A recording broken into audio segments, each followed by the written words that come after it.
Video game stories usually suck. They're hollow shells of some vague reasons to do a bunch of otherwise pointless actions. Whether that's killing a dude with a feather of death, getting a tackle with dip butt kiss, or maybe just saving a princess from a spiky turtle that always manages to steal your girl! Regardless, the storytelling of video games was never really taken seriously for a good long while. And just like any innovation in history, it stayed that way until someone showed what was possible. And this is where we start talking about Naughty Dog. Let's throw the timeline back to September 27th, 1984, a date I like to refer to as the dawn of dog. You see what I did there? You see what I did there? Andy Gavin and Jason Rubin were just a couple of dudes chatting it up and hanging out when they decided to start a game company called Jam Software. They'd release a few games before undergoing a name change to the company we know and love today, Naughty Dog. And in 1989, they would finally get their big chance to prove their worth by making a game for the Sega Super Drive, the Sega Mega Genesis, Super Sega Cast. So they got their big break to make a game called Rings of Power, and after 3 years of development, thousands of hours of work, they released Rings of Power and it vaulted them into the extraordinary folds of debt. Immense debt. Yeah, they went bankrupt. I declare bankruptcy! But that didn't stop them. After their catastrophic failure, they had a chat with Mark Cerny himself, and they were like, "Oh, hi, Mark." And Mark was like, "So, now go make me $1 million. This was it. Their new game, Way of the Warrior, was their big shot. It also failed.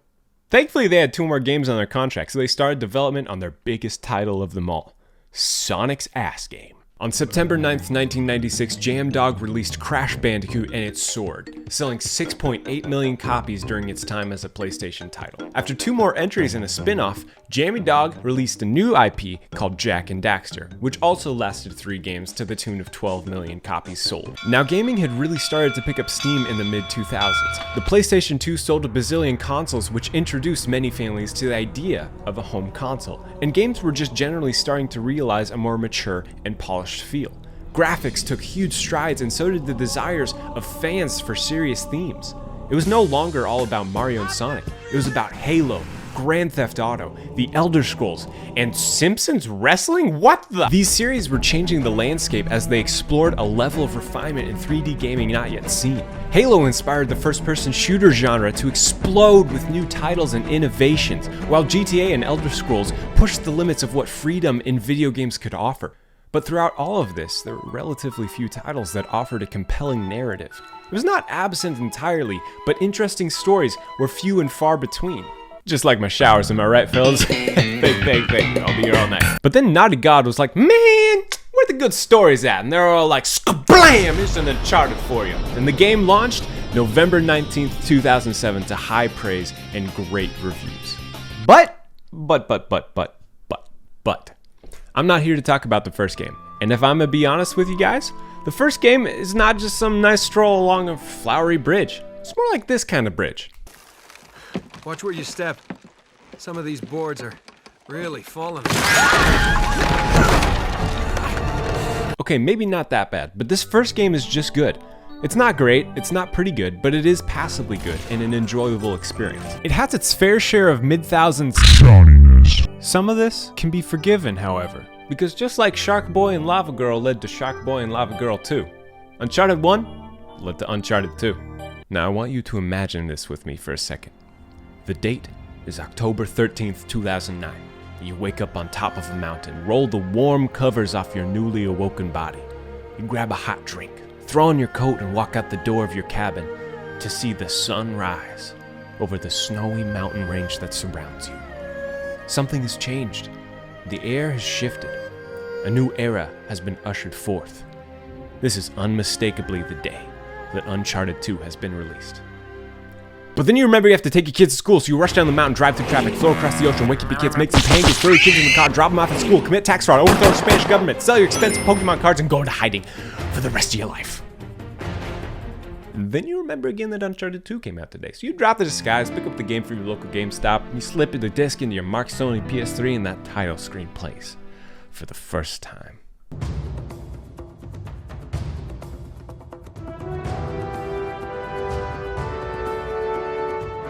This is where everything clicked for the franchise. This game is an instant classic and leans into so many of its strengths.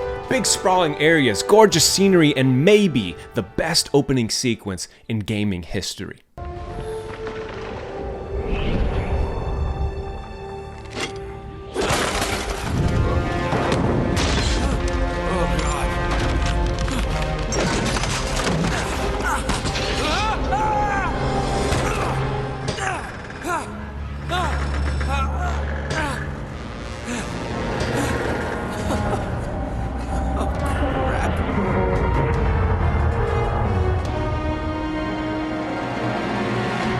There's still some but there were also massive improvements to gameplay mechanics and refinement in the platforming and gunplay. The mixture of adventure, witty dialogue, and unhinged action sequence created an experience that is enthralling and thrilling to be a part of. We're thrown into the action with Nathan Drake, his partner Victor Sullivan, and love interest Elena Fisher. Now you may be asking, Bumbo, I thought you were supposed to be talking about the story, to which I would say, shut your mouth, DeAndre, go pitch a duck and stop double dipping in the Nutella jar.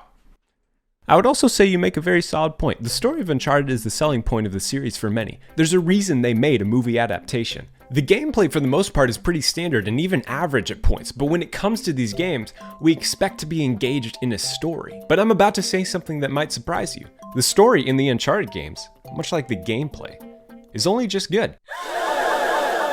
What did he say? Compared to most video games, these are fantastic stories, and again, there is a reason they made this into a movie, but when viewed with a broader lens, these are mostly predictably told stories. So then, why is the story praised by so many people? Oh, pick me! Back! Hey, in the back! Let's see, who wants back. to answer? Please, in the back! Bumbo.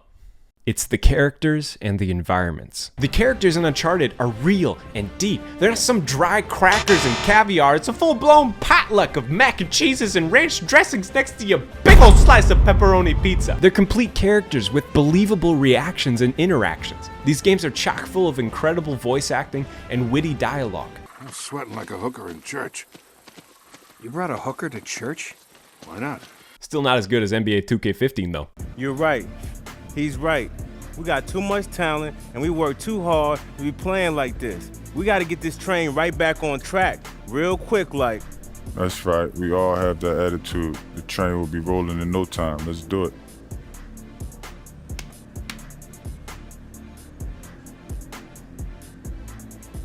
All of the characters are honestly just straight up badasses. Or as I like to say, certified bass. Nathan Drake, certified bass. Victor Sullivan, certified bass. Elena Fisher, certified bass. The gameplay and plot are beautifully melded together by the characters into a shiny, steamed, sweet pork bun. You want to find the treasure because Nate wants to find it. You want to save Sully because, man, you gotta see that mustache again. And you want to see Nate and Elena together because, gosh dang it, she's best girl, main squeeze, future wifey. You want to play Crash Bandicoot because, wait a second, this is an Xbox game. The characters care, and so you care.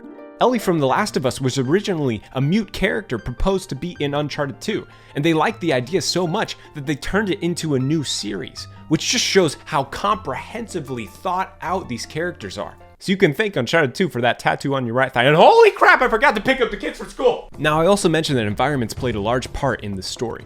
Uncharted 2 inarguably had some of the best set pieces in all of video games at the time of its release. I mean, what else even came out this year? Angry Birds, I think? That didn't have good graphics. Oh, and Night of the Museum, Battle of the Smithsonian, pretty sure. I don't think that would have good graphics either. The gunplay in Uncharted 2 is just okay, and so is the platforming, but neither of these are an issue because they are not the main focus. Yes, the mechanics are basic with a splash of shotiness, but they are almost always accompanied with a twist in the form of the setting. It's never just climbing and it's never just shooting. It's shooting on a sliding platform. It's climbing up the side of a mountain. It's doing both on a train that moves through multiple different environments. It's painting, but with Bob Ross. Right, and done. Okay, I actually think it turned out pretty good, you guys. After spending a few hours on this thing, I think.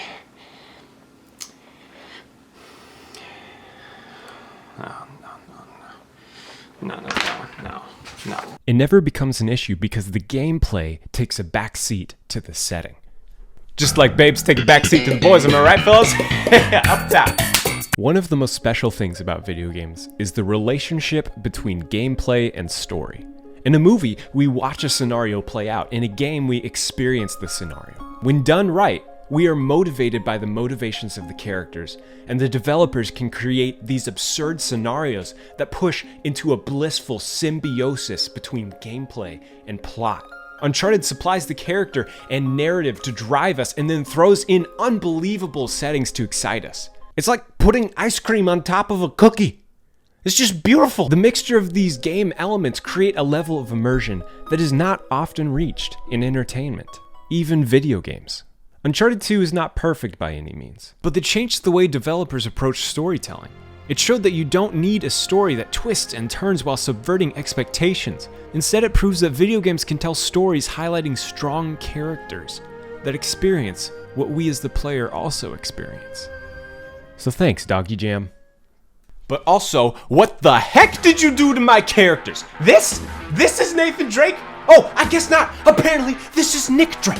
He'd be better suited to play Spider-Man, for crying out loud. No, I take it back. He did play Spider-Man, and even does the pose. You could have chosen anyone, but you chose Child Wonder Boy number 23. Heck, you could have chosen actual Drake or Mark freaking Wahlberg, and it would have been better. What's that? What's that? Mark Wahlberg plays Victor Sullivan, and he doesn't have a mustache? Come on, man! Hi, Jim. I'd like 2 tickets to see Uncharted. Ooh.